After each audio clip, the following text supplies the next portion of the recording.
안녕하세요, 칩스입니다. 이번 시간에는 소방의 꽃이라고 할 수 있는 소방학 개론을 같이 공부해 볼 텐데요. 우리가 일반적으로는 불이 났을 때 물을 뿌리면 된다고 생각하지만 어떤 종류의 화재에서는 거기에 맞는 특정한 소화약제를 써야만 효과를 볼 수 있다는 그런 뉴스 기사들도 많이 접해보셨을 거예요. 그런 식으로 이 화재라는 것도 종류가 다양하고 또 그때마다 잘 듣는 효과가 있는 약제라던가 또 소화 방식에도 차이가 있기 때문에 우리가 이 부분을 시험을 위해서 알아두시는 것도 중요하지만 또 일상에서도 대비하고 대응하기 위해서 나도 알고 우리 주변 사람들과도 나눈다면 정말 힘이 되는 정보가 될 수 있겠죠?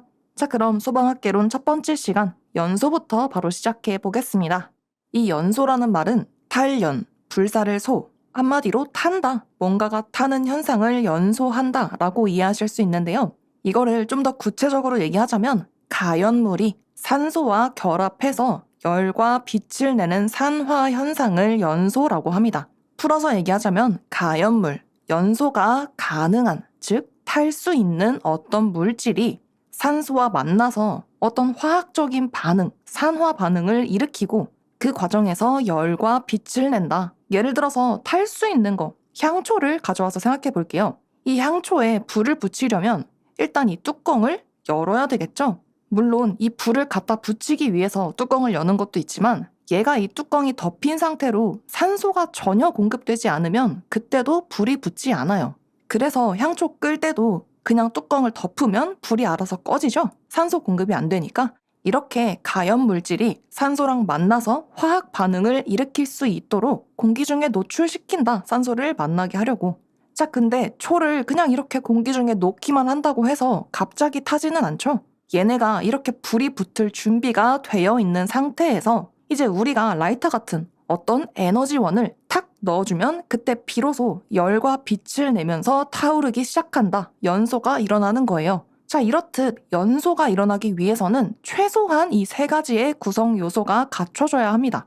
첫 번째, 탈 수 있는 물질, 재료가 있어야 되겠죠? 가연물이 있고, 두 번째, 거기에 산소가 붙어서 막 꼬드겨요. 야야, 우리 불장난 할래? 그러면서 얘네 둘이 슬슬 산화 반응이라는 입질이 오고 있을 때 결정타를 날려줄 수 있는 점화원 또는 점화 에너지라고 하는 이 도화선의 불을 탁 지펴줄 에너지원, 어떤 근원이 작용하면 비로소 불이 날 수 있다. 연소가 이루어지는 거죠. 그래서 아래쪽 파란 글씨, 마찰, 충격, 낙뢰 뭐 이런 것들이 바로 그 결정타를 날릴 에너지원, 그 점화원이 될 수 있는 것들인데요. 이따가도 보겠지만 뭐 간단하게만 보자면 충격 마찰, 이거는 우리가 원시 시대 때 매머드 때려잡고 그때부터 알고 있었던 거죠. 이 맛있는 매머드 고기를 구워 먹으려면 주변에서 잘 마른 낙엽 같은 거 주워와서 가연물을 모아놓고 이제 공기 중에 있는 산소랑 불 붙을 준비를 하고 있겠죠? 그럼 거기다가 부싯돌을 탁탁 쳐서 마찰이나 충격 같은 에너지원으로 불씨가 붙으면 이제 그 불씨가 더 활활 잘 타오르도록 우리가 숨을 후후 불어넣으면서 산소를 충분히 공급해주죠. 이렇게 가연물과 산소, 점화원이라는 3대장이 만나면 연소가 이루어지고 그 중에서 점화원의 역할을 할 수 있는 것 중에는 부싯돌 같은 마찰이나 충격도 포함된다. 그리고 나화, 드러낼 나, 그래서 불을 드러내고 있는 것들, 뭐 라이터나 성냥 같은 것들도 당연히 점화원이 될 수 있고 또 고온 표면이라는 건 말 그대로 표면이 아주 고온으로 뜨거운 이를테면 뭐 가열로나 용광로 같은 그런 기계 설비는 그 표면도 굉장히 뜨겁죠. 그래서 그렇게 표면이 뜨거운 그런 기계 설비가 있는 곳에서는 이 고온 표면이 점화원 역할을 해서 불이 날 수 있으니까 이런 작업장에서는 주의해야 한다. 뭐 당연한 얘기고요. 4번에 정전기가 있어요. 이 정전기가 뭔지는 우리가 너무나 익숙하죠. 근데 이렇게 익숙한 이 정전기에 의해서도 점화원으로 작용해서 화재가 발생할 수 있기 때문에 우리는 이러한 정전기의 발생을 방지하는 정전기 예방 대책을 또 알고 있으면 좋겠습니다. 자, 우선 이 정전기는 그냥 아주 쉽게 표현하자면 이 각각의 물체마다 자기가 가지고 있는 플러스 성질, 마이너스 성질이 있는데 얘네가 서로 접촉하거나 마찰이 생기면서 전자가 이동하게 되고 그게 쌓이고 쌓이다 보면 아주 한 놈만 걸려라 이러면서 얘가 씩씩거리고 있는 상태가 정전기라고 보시면 되겠습니다. 그래서 정전기라는 건 정지해 있는, 멈춰 있는 전기를 정전기라고 하는데요. 다시 말해서 이 멈춰 있는 상태를 어딘가로 흘려서 내보내주면 이 정전기가 해소되겠죠. 그래서 1번, 땅으로 흘려보낼 수 있는 접지 시설을 설치한다. 땅지자죠. 그래서 이렇게 쌓이려던 전하를 땅으로 흘려보내버리는 걸로 이 정전기를 예방할 수 있겠고요. 2번도 같은 맥락이에요. 얘네를 흘려보낼 수 있는, 흐를 수 있는 전도체 물질을 사용해 주는 겁니다. 만약에 부도체 또는 비전도체라는 얘네가 흘러갈 수 없는 물질을 쓰면 이 막 스트레스가 쌓여있는 애들을 해소시켜주는 게 아니라 오히려 마찰이나 자극을 더 주게 되겠죠. 그래서 전기가 통하는 성질, 흘러갈 수 있는 성질을 가진 전도체 물질을 사용해서 이 쌓여있던 승질머리를 배출시켜주는 걸로 정전기를 예방할 수 있겠습니다. 왜 그래서 겨울에 정전기 잘 나시는 분들은 차 타기 전에 그 차 키의 금속 부분이나 또는 동전 같은 걸로 톡톡 쳐주라고 하는 게 얘네가 여기 뭉쳐서 한 놈만 걸려라 이러고 있다가도 이 전도체 성질을 가진 금속을 먼저 닿게 해서 흘려보내면 이 정전기가 해소되는 거죠. 그래서 접지 시설을 설치하거나 전도체 물질을 사용해서 야 가라 이렇게 보내버리는 방법이 있겠고요. 또 공기를 이온화시킨다는 건 쉽게 말해서 평화 군단을 우르르 들여보내는 거예요. 그래서 얘네가 막 극단으로 치우쳐서 씩씩대고 있을 때 이 평화군이 우르르 들어와서 얘네를 중화시켜버리는 거. 이 방식을 공기를 이온화시킨다고 보시면 되겠고요. 마지막은 우리가 다 알고 있듯이 습도를 높인다. 머리가 푸석푸석 건조할수록 정전기가 잘 생기는데 머리에 물기가 많은 상태에서는 정전기가 잘 안 일어나죠? 그래서 습도를 70% 이상으로 유지한다. 이렇게 다 간단한 내용인데 다만 이러한 용어들, 접지 시설을 설치하고 전도체 물질을 사용한다. 그리고 공기를 이온화시키고 습도를 70% 이상으로 유지하는 거. 이렇게 정전기 예방 대책 체크해 주시면 되겠습니다. 그 다음 연소의 3요소는 앞에서 먼저 봤던 내용이죠. 이 연소가 일어나기 위해서 연소의 세계를 꽉 잡고 있는 3대장, 3요소가 있었죠. 가연물, 산소, 그리고 점화에너지. 그래서 이렇게 3대장이 모여 있으면 일단 연소가 일어나는데 다만 이 3대장이 워낙 이 연소 세계를 아주 오랫동안 주름 잡던 노장들이다 보니까 이 연소를 계속 지속시키기에는 힘이 조금 딸려요. 그래서 이때 아주 혈기왕성하게 이 반응을 계속 연쇄적으로 일으키는 신흥 보스 베이비가 등장하는데 그게 바로 연쇄 반응입니다. 그러니까 가연물이랑 산소가 만나서 불 붙일 준비를 하고 거기에 점화 에너지까지 투입되면 연소가 일어나죠. 그리고 이러한 화학적인 반응이 연쇄적으로 계속 일어나면서 이 세력을 점점 더 확장시켜 나가는 거예요. 반응이 더 활발하고 격렬해지는 거죠. 그래서 이렇게 연소를 일으키는 3요소에는 가연물, 산소, 점화원이 있고 여기에 이러한 연쇄 반응까지 더해지는 것을 우리가 연소의 4요소라고 합니다. 자, 그럼 이제 이 연소를 구성하고 있는 각각의 요소들을 하나씩 뜯어서 좀 더 자세히 살펴봐야 되겠죠? 먼저 3대장, 3요소 중에 몸체인 가연물부터 보겠습니다. 가연물은 산화하기 쉬운 물질, 다시 말해서 산소랑 결합해서 막 열을 발생시키고 그런 작용을 하는 물질로서 우리 주변에 무수히 많다. 뭐 유기화합물이라고 하는 건 탄소를 기본 골격으로 하는 그런 화합물을 얘기하는데 그것까지는 크게 알고 계실 필요는 없고요. 그냥 유기화합물이라고 하는 것들이나 또는 금속도 될 수 있고 아니면 비금속, 금속이 아닌 것들도 가연물이 될 수 있고요. 또는 가스 같은 기체에도 불이 붙을 수 있다. 그러니까 가연물에는 휴지나 종이 같은 그런 것들 말고도 금속이나 비금속 또는 가스에 이르기까지 뭐 기체 또는 기름 같은 액체 형태까지 다양한 것들이 이렇게 불이 붙는 가연물이 될 수 있구나. 이 정도만 참고해 주시면 되겠는데요. 이렇게 불이 붙을 수 있는 물질을 가능할 가를 써서 가연물이라고 하는데 그럼 반대로 더 이상 산화되지 않는 물질, 다시 말해서 불이 안 붙는 물질은 불가능할 불을 써서 불연성 물질이라고 합니다. 그래서 아래쪽에 불이 잘 붙는 연소가 가능한 가연 물질이 되기 위한 구비 조건을 먼저 보겠습니다. 이 부분이 시험에 곧잘 나오기 때문에 별표 하나 치고 갈게요. 이거 뭐냐면 그러니까 이러한 조건들을 갖췄을 때 불이 잘 붙고 잘 타는 아주 모범적인 가연성 물질이 될 수 있다.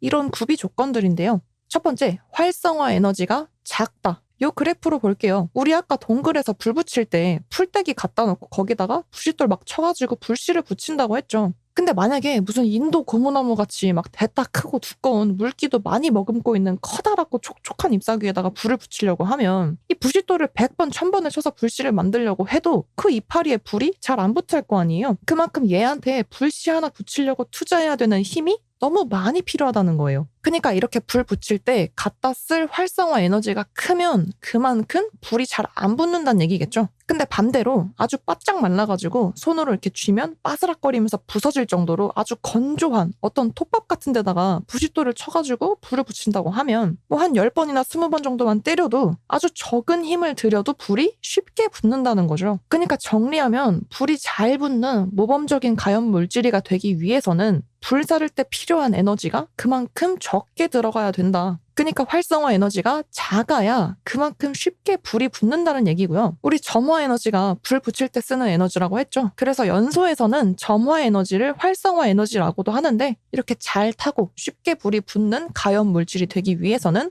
불 붙일 때 써야 하는 힘이 적게 들어가야 수월하다. 그 다음 열 전도율 또는 열 전도도가 작다. 열 전도를 설명할 때 가장 대표적인 게 뭐냐면 여러분들이 이제 막 끓인 뜨거운 미역국에 숟가락을 담궈놓고 먹다 보면 어때요? 이 숟가락 손잡이도 금방 뜨거워지죠? 그런 식으로 보통은 열이 뜨거운 쪽에서 차가운 쪽으로 전달되는 이동하는 성질을 열 전도라고 합니다. 그러면 보세요. 열이 뜨거운 곳에 머물러 있지를 않고 차가운 쪽으로 빨리빨리 넘어가면 원래 갖고 있던 열이 그만큼 쉽게 식어버리겠죠. 그러면 그만큼 불이 붙기가 어려워질 거 아니에요. 내가 기본적으로 열을 안 뺏기고 계속 내 안에 품어놓고 축적해놔야 불이 더 쉽게 붙을 테니까. 그래서 열 전도율 또는 열 전도도가 작아야 그만큼 열이 쉽게 이동을 안 하고 한 곳에 머무르면서 계속 누적이 되니까 불이 붙기가 훨씬 쉬워지겠죠.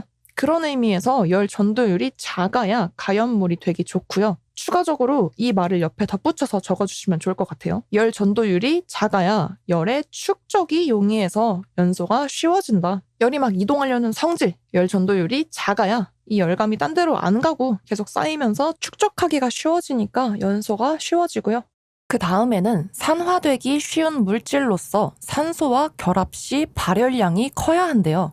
아까 산소랑 붙어먹는 게 산화 반응이라고 했으니까 당연히 이렇게 산화되기 쉬운 성질이 있으면서 또 그렇게 산소랑 결합을 하면 열을 막 발생시키는 그런 성질이 강해야 불이 더 잘 붙겠죠. 막 계속해서 열감을 발생시켜야 불이 더 잘 붙으니까 산화되기 쉬우면서 산소랑 만나면 발열, 열을 발생시키는 양이 커야 한다. 그리고 4번. 지연성 또는 조연성이라고 하는 산소나 염소와 친화력이 강해야 한대요. 산소는 이 연소가 일어날 때 꼭 필요한 3대장 중에 하나였으니까 얘랑 친하게 지낼수록 불이 더 잘 붙는 건 당연할 거고, 마찬가지로 염소도 이러한 산소처럼 조연성 가스라고 해서 연소가 날 수 있게 조력하는 애들이거든요. 그래서 불이 더 잘 붙게 빛내주는 조연배우처럼 이러한 조연성 가스인 산소, 염소와도 친화력이 강해야 하겠습니다.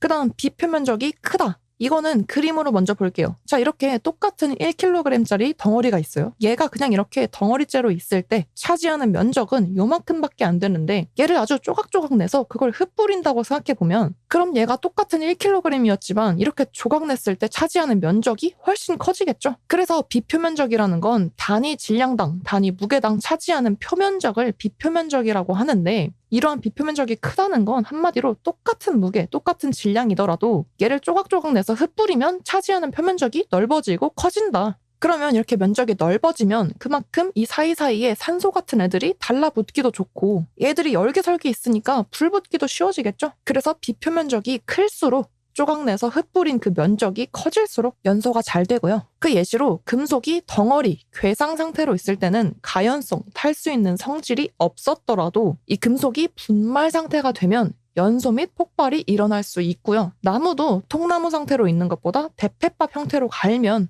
비표면적이 커지니까 연소가 더 쉽게 일어나겠죠. 그래서 비표면적은 클수록 좋다. 그리고 이런 비표면적은 기체가 가장 크고요. 액체, 고체 순으로 작아지기 때문에 비표면적 면에서 봤을 때 일반적으로 기체 형태일 때 연소가 가장 쉽게 더 잘 일어난다는 거 참고해 주시면 좋겠고요. 마지막, 연쇄 반응을 일으키는 물질이어야 한다. 아까 우리가 연소를 일으키는 기존의 3대장들은 노장이어서 불이 붙기는 했지만 그 연소 상태를 유지하는 지구력은 좀 약하다고 했어요. 그래서 그때 등장한 신흥 강자 4요소가 누구라고 했죠? 바로 이 연쇄 반응이라고 했죠. 그래서 이 연쇄 반응이 계속 일어나줘야 불이 난 상태, 그 연소 상태가 유지가 된다. 즉 옆에 있는 것들까지 끌어들여가지고 이것저것 계속 태워먹기가 쉬워진다. 그래서 연쇄 반응을 일으킬 수 있는 물질이어야 이렇게 가연물이 되기가 좋고요. 그래서 여기까지가 가연물질이 될 수 있는 불이 잘 붙는 구비 조건이 되겠는데요. 그리고 또 참고적으로 여기 적혀있지는 않지만 건조도가 높다. 이런 조건도 들어갈 수 있거든요. 그래서 뭐 낙엽 같은 거 축축한 것보다는 건조할수록 불이 더 쉽게 붙는 건 당연하니까 건조도가 높을수록 가연물질이 되기에 좋다. 뭐 이러한 당연한 조건도 하나 같이 더 챙겨가 주시면 좋을 것 같습니다. 자, 그래서 이렇게 가연성 물질의 구비 조건, 이거를 뭐 간단하게 그냥 활성화 에너지랑 열 전도율만 잡고 나머지는 커야 되네 이렇게 외울 수도 있겠지만 좀 더 이 원리를 이해하시면 헷갈리지 않고 더 정확히 암기하실 수 있으니까 자세히 살펴봤고요. 이 부분이 시험에 잘 나오니까 이 내용들을 꼼꼼하게 암기해 두시면 도움이 되겠죠. 그 다음에 넘어가서 그럼 이번에는 반대로 불이 잘 안 붙거나 잘 안 타고 연소를 촉진시키지 않는 불연성 물질들을 보겠습니다. 이거는 이 각각의 물질들이 왜 불연성 물질인지까지 알고 계시면 좋은데요. 먼저 헬네곤이라고 부를게요. 헬륨, 네온, 아르곤 이런 이름이 어떤 무슨 변신 로봇 같은 이런 애들은 왜 불연성 물질이냐면 얘네가 기체는 기체인데 불활성 기체라서 그렇대요. 그럼 불활성 기체라는 게 뭐냐? 그림처럼 아까 우리 산소가 연소의 3대장이라서 불이 붙고 잘 타게 해주는 모범생인데 얘랑 친하게 지내야 불이 잘 붙는다고 했죠. 근데 이 어마무시한 이름을 가진 헬네곤 얘네들은 날라리거든요. 그래서 다른 물질과 어울리려고 하지를 않는 거예요. 그러니까 산소 같은 연소 모범생이랑 결합을 잘 안 하려고 해서 얘네를 불활성 기체라고 하고 불연성 물질로 분류를 하는 거죠. 그래서 우리 헬륨가스 이런 거 마시면 목소리 막 간사하게 변하죠. 그게 기체잖아요. 풍선 안에 들어가 있는 거. 그런 거 생각해서 헬륨, 네온 이런 애들처럼 이걸 줄여서 헬네곤은 기체는 기체인데 불활성 기체라서 산소랑 결합을 잘 안 하려고 하는 불활성 기체라서 불연 물질이구나 이렇게 알아두시면 되겠고요. 그 다음 물에는 당연히 불이 안 붙고 또 이산화탄소는 나중에도 보겠지만 이산화탄소 자체가 불 끌 때 쓰는 소화약재로도 쓰이거든요. 그래서 물이랑 이산화탄소가 불이 안 붙는 불연성 물질인 건 알겠는데 얘네가 왜 불연성 물질이냐면 이미 산소랑 결합한 후라서 더 이상 산소랑 무슨 화학 반응을 일으키려고 하질 않는 애들인 거예요. 예를 들어서 지금 물 H2O나 이산화탄소 CO2 이런 애들 화학식 보시면 이미 산소 원소인 O를 가지고 있죠. 그러니까 이런 물이나 이산화탄소 안에는 이미 산소가 포함되어 있는데 얘네는 이 자체로 너무 오래된 부부 같은 애들이라서 이제는 뭐 더 이상 어떤 산소가 막 들어와도 산소랑은 뜨뜻미지근해 더 이상 뭐 반응이 없어 이러면서 산소랑 화학 반응이 일어나지 않기 때문에 불이 잘 안 붙거나 연소를 촉진시키지 않는 불연성 물질이 된다는 거예요. 다른 말로는 완전 산화물이라고도 하거든요. 이미 산소랑은 너무 익숙해져 버려서 더 이상 산화 반응, 산소랑 무슨 반응을 하려고 하질 않는다. 산소와 화학 반응을 하지 않는, 산소에 꿈쩍도 안 하는 완전 산화물이라서 불이 안 붙는 물질은 물과 이산화탄소가 있다. 이렇게 참고해 주시고요. 그 다음 질소와 질소 산화물이 있는데요. 얘네는 흡열 반응을 하는 애들이라서 불이 잘 안 붙는데요. 여러분 흡혈이 뭐예요? 흡혈귀. 피를 빨아먹는 거죠? 그럼 흡열은 뭐겠어요? 열을 빨아먹는다는 얘기겠죠? 그래서 이 질소나 질소 산화물이 산소랑 만나면요. 오히려 얘가 막 아우 열불나 막 이러고 있을 때 야 화내지 마 내가 질 좋은 소고기 사줄게 이러면서 슬슬 달래면서 얘가 가지고 있는 열을 뺏어가는 거예요. 빨아먹어버린다. 그러면 얘가 질 좋은 소고기? 이러면서 화가 풀리니까 갖고 있는 열불이 없어지면서 불이 잘 안 붙겠죠? 이렇게 흡열 반응을 일으켜서 불이 잘 안 붙게 하는 불연물질은 질소와 질소 산화물이 있다. 질 좋은 소고기.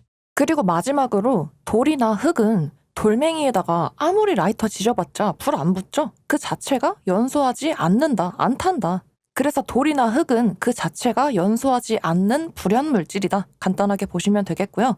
아래쪽 팁 칸에 이일산화탄소는 가연물이 될 수 있는 물질이라고 써있죠. 방금 전에 우리가 이산화탄소는 이미 산소랑 너무 익숙해져서 더 이상 무슨 화학 반응을 하려고 하지 않는 불연성 물질이라고 했는데 산소가 하나 들어있는 이일산화탄소는요. 산소랑 반응을 합니다. 그러니까 산소랑 무슨 반응을 한다는 것 자체가 곧 불이 붙을 수 있다는 거니까 이일산화탄소는 산소랑 반응을 해서 가연물이 될 수 있지만 이미 산소가 2개나 있는 이산화탄소는 산소랑은 이제 지긋지긋해서 뭔 반응을 안 하려고 하는 불연성 물질이고 그래서 더 나아가서 불을 끄는 소화약제까지도 될 수 있다는 거. 이렇게 가연물질의 구비 조건과 불연물질들은 왜 불연물질이 되는지도 살펴봤고요. 그래서 여기까지 연소의 3대장, 3요소 중에 하나인 가연물, 가연성 물질을 뜯어봤고 다음 넘어가서 2번째 요소인 산소 간단하게 보겠습니다. 연소에서 꼭 필요하다고 했던 산소를 공급할 수 있는 산소 공급원, 공급책이 될 수 있는 것들이 뭐가 있는지 볼 텐데 보통은 이 연소가 일어나려면 산소 농도가 한 15% 이상은 돼야 되거든요. 그래서 보통은 산소 농도가 15% 밑으로 떨어지면 연소가 잘 일어나지 않는다고 보는데요. 우리 공기 중에는 이미 산소가 21 볼륨 퍼센트 이상 포함되어 있습니다. 그래서 그냥 우리 공기 중에서도 뭐 나무라든지 종이라든지 이런 데에 불이 쉽게 붙는 게 이미 우리 공기 중에 산소가 20% 이상 포함되어 있기 때문에 그래서 이러한 공기도 산소를 공급하는 공급책이 될 수 있고요. 그 다음에 나중에 볼 위험물이라고 부르는 6가지의 위험물 중에서 제1류와 제6류, 1류, 6류 얘네가 품고 있던 산소를 발생시켜서 다른 물질이 더 잘 타게 하는 애들이기 때문에 1류, 6류도 산소 공급원이 될 수 있고 얘네를 묶어서 산화성 물질, 산화제라고 부르는데요. 그러니까 주변에 멋모르고 있던 애들도 1류가 터트린 산소를 받아서 연소가 더 활발하게 일어날 수 있겠죠. 그리고 6류도 불이 더 잘 붙게 조장하는 애들이다. 그래서 1류, 6류는 산화성 물질이고 산소를 발생시키니까 산소 공급원이 되는구나. 이렇게 알고 계시면 되겠습니다. 그 다음에 2급에서는 제5류 위험물도 산소 공급원으로 분류를 하고 있어요. 이 5류도 나중에 볼 건데 미리 좀 맛배기로 얘기를 하자면 얘는 자기반응성 물질이라고 해서 이미 산소를 함유하고 있어서 폭발까지도 갈 수 있는 이러한 것들이 산소를 공급하는 공급책, 산소 공급원이 될 수 있겠습니다. 그래서 정리하자면 기본적으로는 공기 중에는 산소가 21% 포함되어 있으니까 이 공기랑 위험물 중에서는 제1류와 6류가 산화성 물질로 산소 공급원이 될 수 있고 자기 반응성 물질이라고 하는 이 제5류도 산소 공급원이 될 수도 있다. 근데 얘네를 제외하고 뭐 제2류, 제3류, 4류 이런 위험물들이 산소 공급원이 될 수 있다 이렇게 말하면 얘네는 틀린 말이겠죠? 2, 3, 4류는 의심의 여지 없이 산소 공급원이 될 수 없다는 거. 그래서 문제로 나올 때 다음 중 산소 공급원이 될 수 있는 것은? 이라고 묻는다면 공기 중에는 산소가 포함되어 있으니까 이 공기와 위험물 중에서는 산화제인 제1류나 제6류 위험물이 산소를 방출시켜서 산화제로 쓰일 수 있고 또는 폭발까지 일으킬 수 있는 제5류 위험물까지 이 4가지가 산소 공급원이 될 수 있는 것들이고 이 외에 제2, 3, 4류 위험물은 산소 공급원이 될 수 없는 걸로 골라내 주시면 되겠습니다.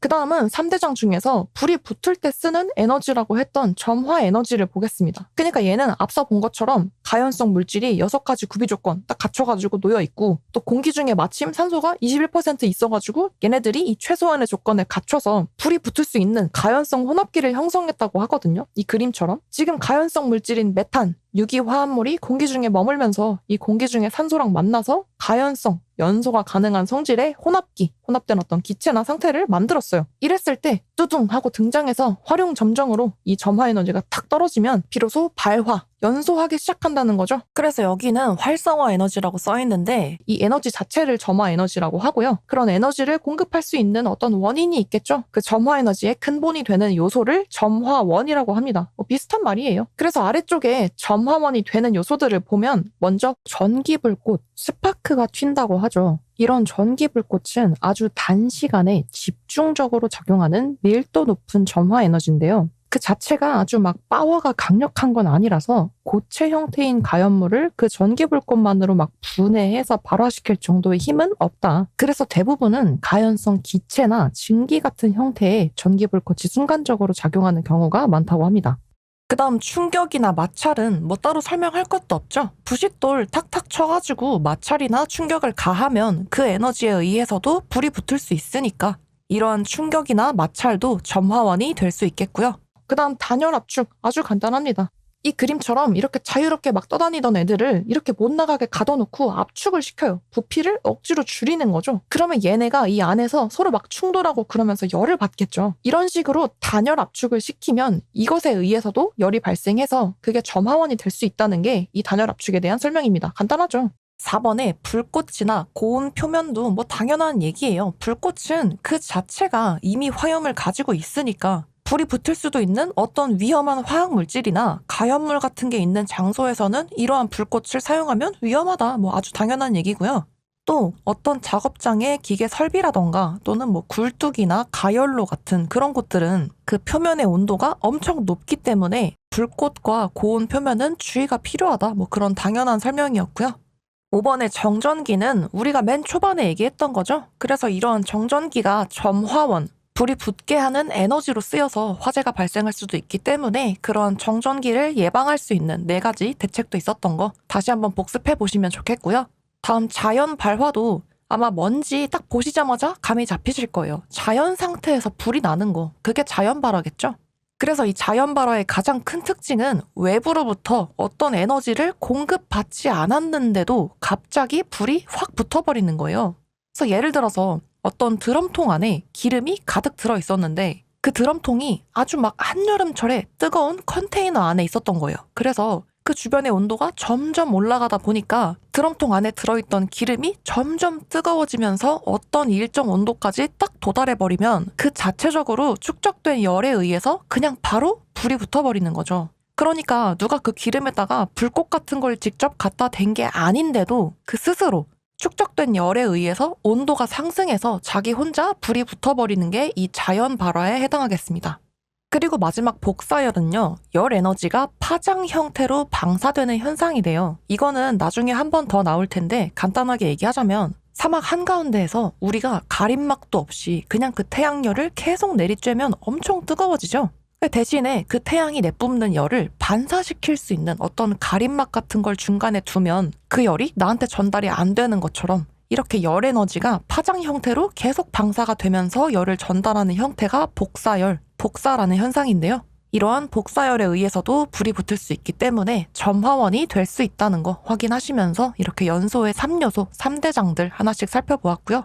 그 다음 연소의 4요소라고 했던 이 3대장이 불을 붙이는 것까지는 아주 꽉 잡고 있는데 지구력이 약해서 그 불이 유지가 안 되니까 그 틈을 타서 등장한 신생 깡패 보스베이비가 있다고 했죠. 바로 아주 중요한 연소의 반응을 이제 보겠습니다. 앞서 봤던 연소의 야인 시대 3대장인 가연성 물질 산소가 먼저 만나서 산화 반응을 막 하면서 가연성 혼합기를 만들고 물질 조건을 일어났을 때 거기에 점화 에너지, 점화원까지 빡 떨어지면서 아주 뭐 지네들끼리 불타오르네 마네 이러고 있는 아주 불안정한 시기에 스멀스멀 우리 보스베이비가 탄생하는 거예요. 그럼 거기서 나온 애가 뭘 보고 배우겠어요? 아주 불안정하고 과도기적인 물질로 나뉘면서 나도 깡패가 되겠어 이러면서 그 발생된 물질이 활성화되는 상태를 라디칼이라고 합니다. 그러니까 이 라디칼이라는 건 쉽게 말해서 연소의 3대장이 자기네들끼리 투닥투닥거리면서 불안정하고 과도기적인 물질로 나뉘고 반응이 활성화가 되는데 이런 혼란한 상태를 라디칼이라고 한다는 거죠.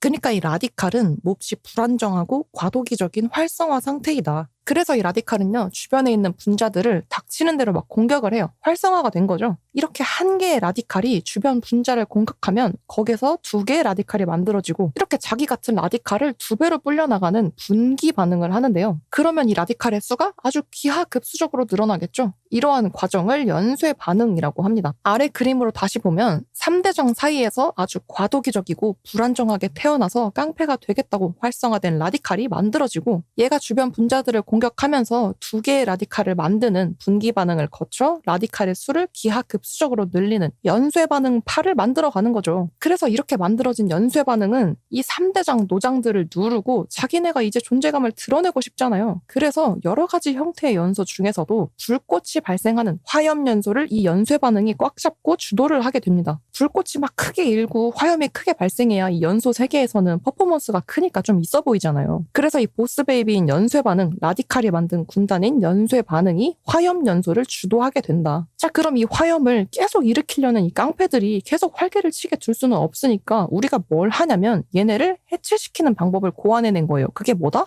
억제 소화다. 이렇게 연쇄 반응이 계속 발생하게 만드는 그 원흉이 누구예요? 라디칼이었죠. 그 라디칼을 흡착해서 없애버려서 얘네가 그러면 분기 반응도 약해지니까 이런 연쇄 반응이 억제가 되겠죠. 그렇게 라디칼에 작용해서 연쇄 반응을 억제시키는 억제 소화를 만들어냄으로써 소화를 할 수 있는데요. 근데 이 억제 소화는 결국은 그러면 연쇄 반응파가 주도하고 있었던 화염 연소는 소화할 수 있지만 이 연쇄 반응이 차마 건들지는 못했던 기존의 노장들이 꽉 잡고 있는 무염 연소 또는 표면 연소라고 하는 뭐 막 화염을 발생시켜서 퍼포먼스를 크게 하는 그런 개싸움이 아니라 자기들끼리 은은하게 불꽃을 내지 않고 표면에서 지글지글 저결하는 형태의 무염 연소 또는 표면 연소에는 이 억제 소화를 하는 게 아무런 효과가 없습니다. 그러니까 억제 소화라는 건 연쇄 반응이 주도하고 있는 화염 연소에만 효과가 있고 연쇄 반응은 빠진 기존의 3대장인 가연물과 산소, 점화원 이 셋이 지배하는 무염 연소 또는 표면 연소에서는 억제 소화가 효과를 못 본다는 거. 그래서 이렇게 연소의 3요소인 가연성 물질, 산소, 점화원과 신흥 깡패인 연쇄 반응까지 정리를 해봤고요. 그 다음 또 요즘에 시험에 잘 나오고 있는 연소의 특성,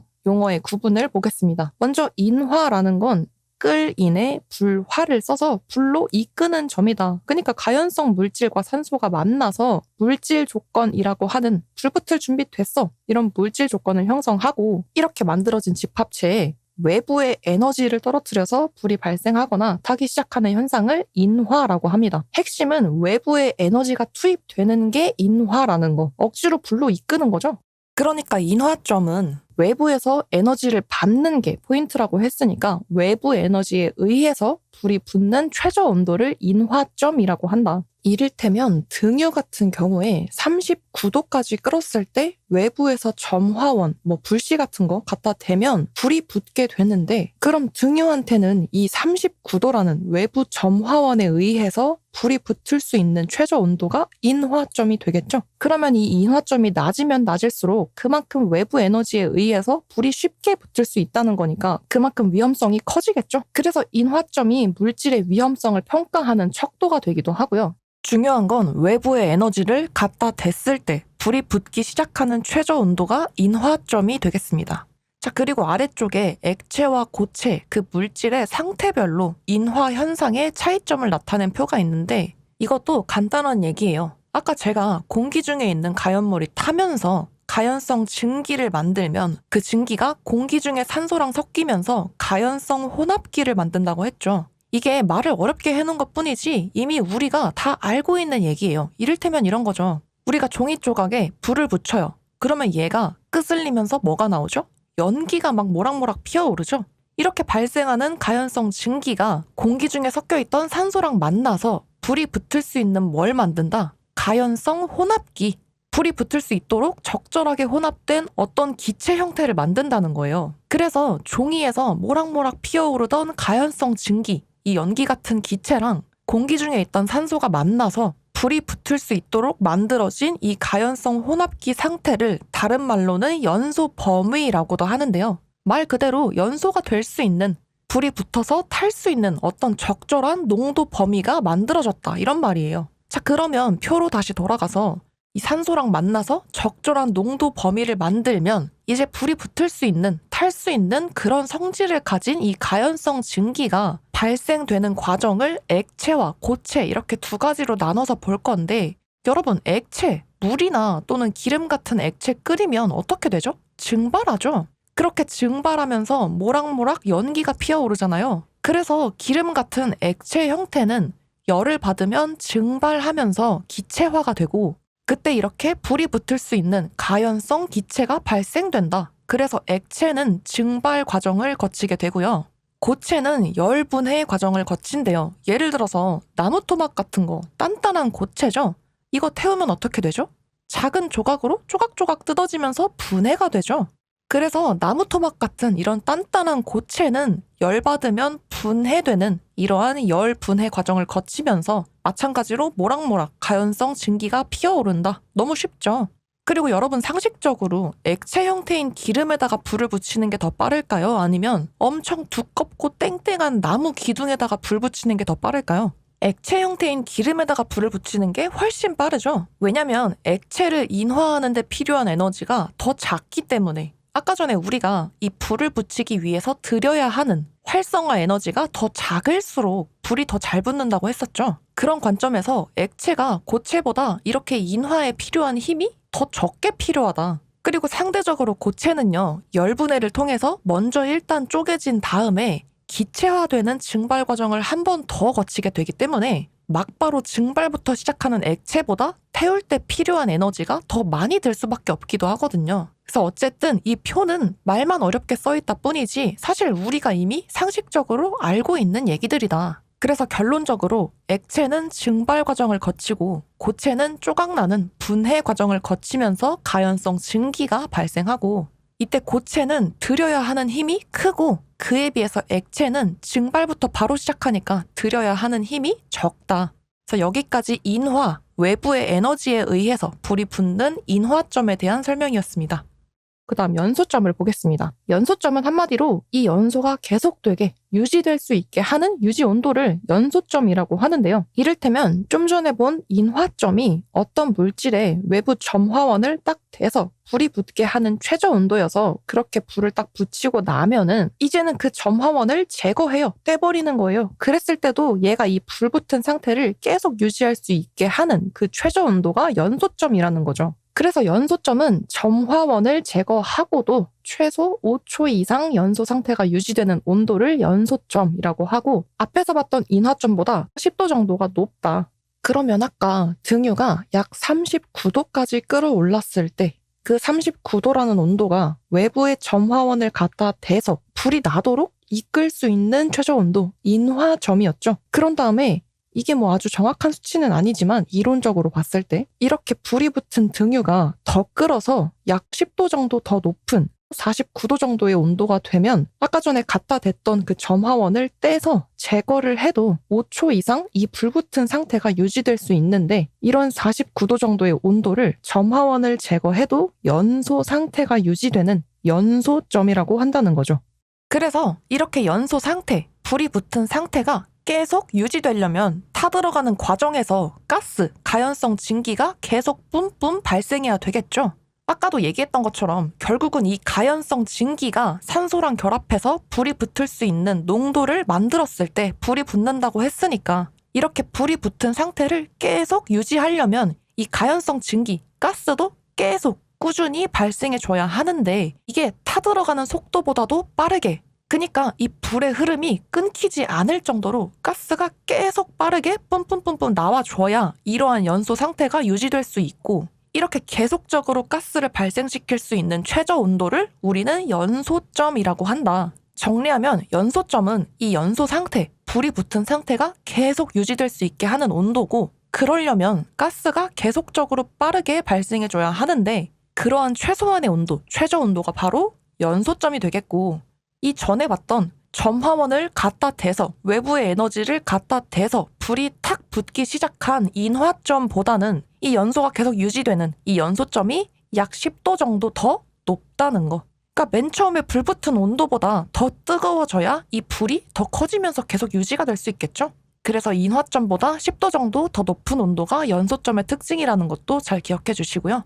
일단 마지막 발화점은 자연 발화라서 그냥 지 혼자 열받아서 점화원이 없이도 혼자서 불이 붙는 온도를 발화점이라고 한다. 정리하면 외부로부터의 직접적인 에너지 공급이 없어도 물질이 자체적으로 열을 축적하면서 열을 계속 받아서 스스로 착화, 불이 붙는 그런 온도를 발화점이라고 하고, 그래서 이 발화점을 다른 말로는 착화점, 착화 온도라고도 한다는 거. 그래서 이 발화점이라는 건 가연성 물질이 공기 중에서 가열되면서 이렇게 혼자 발화하는 최저 온도니까, 보통 그러면 얘는 그렇게 많이 열받아서 혼자 불이 붙으려면 발화점이 많이 높아야 되겠죠? 그래서 보통은 발화점이 앞서 봤던 인화점이나 연소점보다 월등히 높아요. 예를 들어서 등유가 39도일 때는 외부의 점화원을 갖다 대면 불이 붙는 인화점이었고, 49도 정도가 되면 그 점화원을 떼도 연소 상태가 5초 이상 유지되는 연소점이었는데, 만약 이 등유가 그냥 외부 점화원을 아무것도 안 댔는데도 내부적으로 열이 막 축적돼서 한 210도까지 끌어오르잖아요? 그러면 점화원이 없어도 자기 혼자 스스로 불이 착화한다고 합니다. 그래서 등유의 경우에는 인화점이 39도, 연소점이 약 49도 정도였던 거랑 비교하면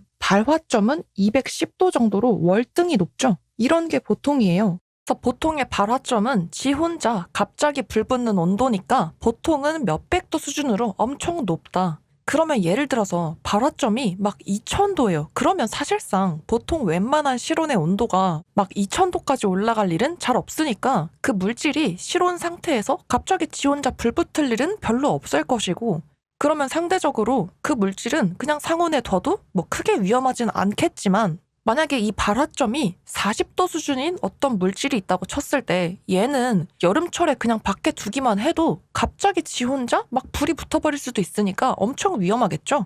그래서 아래쪽 나에 있는 설명처럼 발화점이 낮으면 그만큼 더 자연 발화하기가 쉬워서 더 위험해지는데, 일반적으로 산소랑 친화력이 큰 물질일수록 이렇게 발화점이 낮은 경향이 있대요.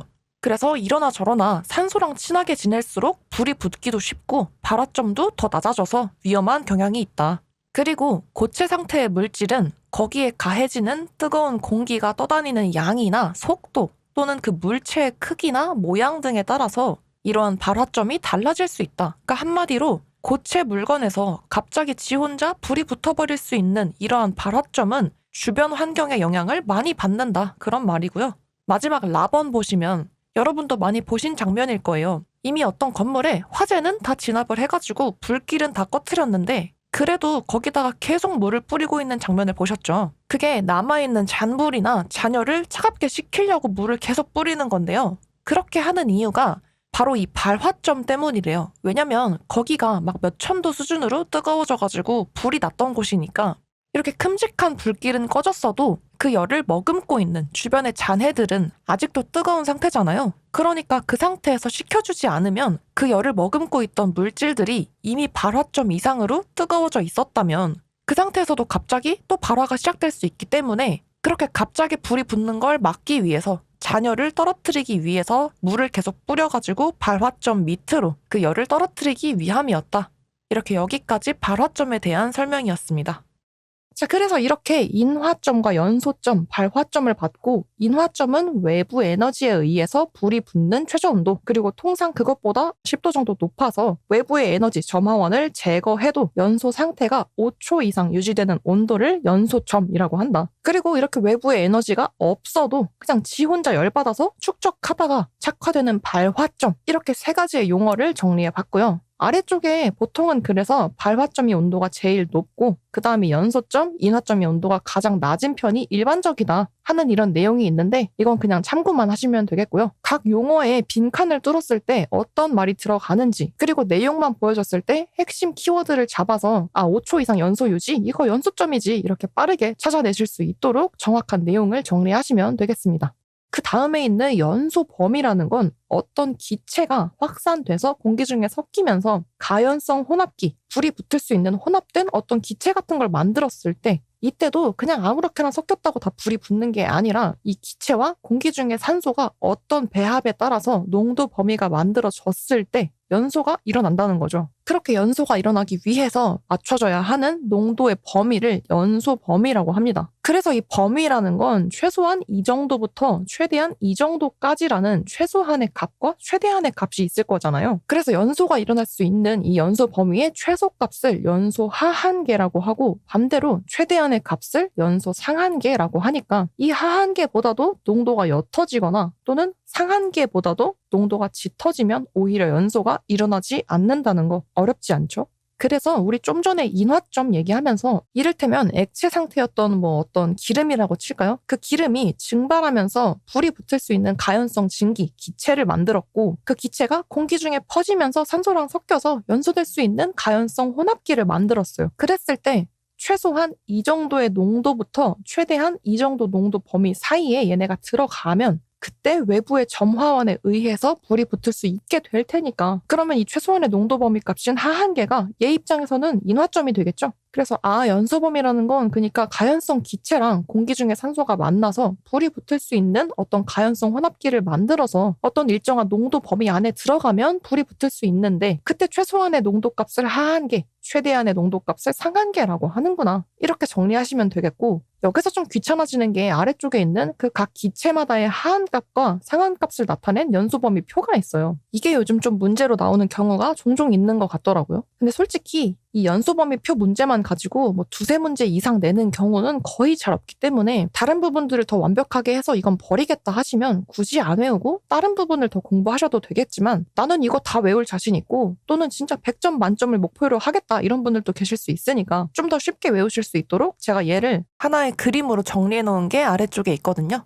그래서 이 그림으로 외우셔도 되고 또는 이 표로 외우셔도 되는데 문제로는 어떤 식으로 나오냐면 예를 들어서 아세톤의 연소범위 내에 있는 값이 아닌 것을 고르시오 이렇게 해놓고 보기에 8, 10, 12, 14 이런 식으로 내는 거예요. 그러면 지금 이 범위가 2.5부터 12.8까지니까 8, 10, 12는 이 범위 내에 있지만 14는 연소 범위를 벗어나는 없는 숫자죠. 그래서 이런 식으로 골라낸다거나 또는 진짜 이 각각의 기체 연소 범위의 정확한 수치를 몇 점 몇부터 몇 점 몇 볼륨 퍼센트 이런 걸 골라내는 식으로 나올 수도 있겠지만 요즘에 나오는 추세는 기체를 하나 주고 이 범위 안에 있는 어떤 단수들을 보여주고 그 범위 안에 있는 숫자를 고르라던가 또는 범위에 없는 숫자를 고르라던가 이런 식으로 나올 수 있다는 거. 이러한 유형들 참고해 주시면서 네, 그럼 여기까지 소방학 개론 1편 마무리해 보고요. 처음 등장하는 낯선 용어들도 있었지만 기본적인 개념은 그렇게 크게 어렵지 않았죠? 그래서 영상 다 보시고 나서 오늘 주무시기 전에 찐정리 문신 이론서 뒤편의 요약집과 함께 한 10분 정도만 투자하셔서 오늘 같이 공부했던 내용들 다시 한번 복습해 주시면 너무너무 좋을 것 같습니다. 그리고 교재 구매를 원하시는 분들께서는 제가 댓글창에 공식 판매처 링크를 남겨놓을 테니까 해당 댓글이나 또는 영상 설명란을 참고해 주시면 감사드리겠습니다. 네, 그럼 이번 영상도 함께 해주셔서 감사드리고 저는 다음 편 소방학개론 2편으로 다시 뵙겠습니다. 감사합니다.